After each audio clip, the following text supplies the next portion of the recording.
আসসালামু আলাইকুম রহমতুল্লাহ। প্রিয় দেশবাসী, আপনারা যারা ত্রাণ দিচ্ছেন, আমি যা সরেজমিনে দেখতে পেলাম, বুড়িচংয়ের প্রত্যন্ত অঞ্চলগুলোতে ত্রাণ আসতেছে না। এখানে ট্রলার সংকটের কারণে ট্রাকগুলো তো রোডে আটকা পড়ে আছে। ট্রলার না থাকাতে ভিতরের দিকে ত্রাণ আসতেছে না। আমি বলবো, আপনারা যারা ত্রাণ দিতে আসবেন তার আগ থেকে ট্রলার ব্যবস্থা করে রাখবেন। এখানে অনেক লোক পানিবন্দী, বিভিন্ন ছাদের উপর দাঁড়িয়ে আছে, মানুষ কোথাও বাজারে যেতেও পারছে না।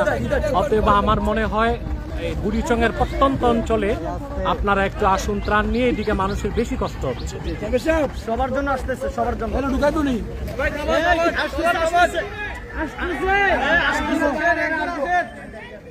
আসতেছে আসতেছে নিয়ে আসতেছে, ওখানেই থাকেন। কতজন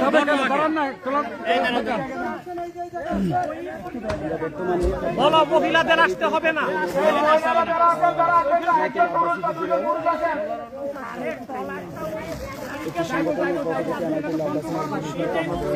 এই ট্রলারের ড্রাইভার অভিজ্ঞ না, আগ থেকেই তো তুমি পজিশন করবা। আমরা বর্তমানে বুড়িচং উপজেলার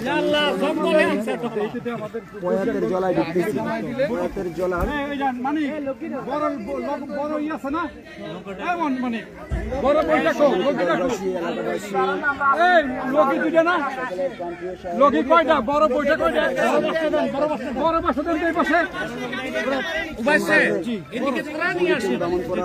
সব ওই মেন রোডে দিয়ে ভাগতেছে সব। সরকারি ভাবে উচিত ট্রলার রাখলে এখানে ভালো হতো।